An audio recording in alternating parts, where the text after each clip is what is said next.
Hello my friends, welcome to this quick Nautilus guide. I will cover everything that you need to start playing this champion. Who am I to tell you though? I was a full-time pro player, reached Challenger every single season in the past years, and now let's go straight into the video. Let's start with runes first. Basically you have the option between choosing Aftershock or Glacial. In my opinion, you should probably always go Aftershock, especially if you're just starting to play this champion, because you're simply more tanky. Then on the second tree, there's usually not like a big default. What you can do is just taking Shield Bash, Conditioning, and then Revitalize. But what's really important is that especially these three runes, so Shield Bash, Conditioning, and Revitalize, you can kind of swap around every single game. So for example, if the enemies have like a lot of burst and like Bone Plating would have value for you, you can for example also take that one. But if you're just looking for a default page, then you will always be fine by just playing this. Then when it comes to your secondary runes, what I would highly advise you to do is always play Hex Flash. In my opinion, you really need this on Nautilus. Else the champion is pretty useless in my opinion.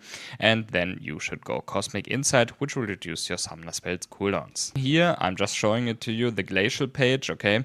You usually always go Boots, and then you can kind of decide between going Cookies or like maybe even Triple Tonic, but that's not that useful. And then again Cosmic Drive, and on your second tree you're having Resolve there, and there you can choose two options. Usually this is like Bone Plating, can be Unflinching, you know, it can basically be anything. It's kind of adaptable, like you need to adapt to the situation you are in or like the matchup you're playing. When it comes to items, usually I would advise you to go kind of Boots first, or like usually I would advise you to buy like at a specific point before getting your first item Boots, because it's really important as support. You're moving a lot around the map, so having movement speed is pretty good, but I would not advise you to buy the second tier Boots. Then when it comes to your first item choices, you are just having like a few options in my opinion, and right now on patch 26.11 it's Locket or like kind of Bandle Pipes in my opinion. But Bandle Pipes is only good if you have people that can actually use the attack speed that you are gaining. So if you just want a default build, go Locket right now, and then you're kind of flexible. What's also possible is buying Mikaels. Let's say for example the enemies have champions that have like CC that is really hard to play into, like let's say for example Zoe Bubble or like a Ash Arrow, you know, people will always tank this one, and with Mikaels you're always having a way out. And then if you just want a default build, Locket is good. Then into Knight's Vow. What you can also do, for example, when you are like really fat or you like got a lot of kills, you know, you can buy this item. And then in the late game, I mean, you're always still like flexible, you know, if you want to get Bandle Pipes later on or like Knight's Vow later on, you can still do that. Probably there's even like an argument for Zeeks, but you just finish up your items. And now when it comes to Nautilus spells and his mechanics, let's quickly go over them. Basically our passive, really important, it deals physical damage and roots the enemy for like a specific amount of time. So when there's an enemy, we press right click, you see they are rooted, and you see the circle. Now around the enemy it's going down, and then when this is off we can root the enemy again.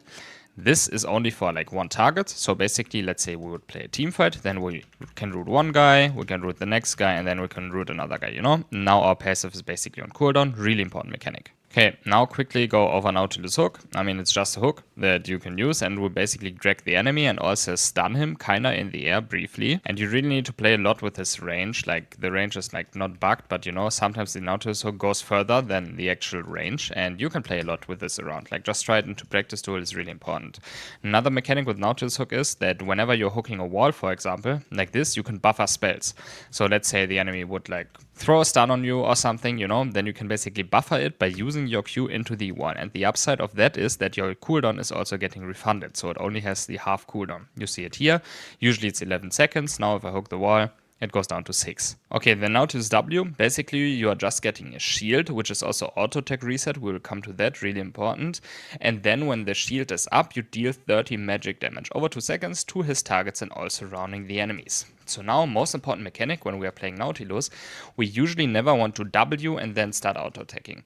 Yes, we will do a lot of damage, but what's really important to maximize our damage is auto-attack resetting. So we can do auto-W. You see, my auto-attack goes out immediately. So auto into W. This is really important, especially if you hook someone.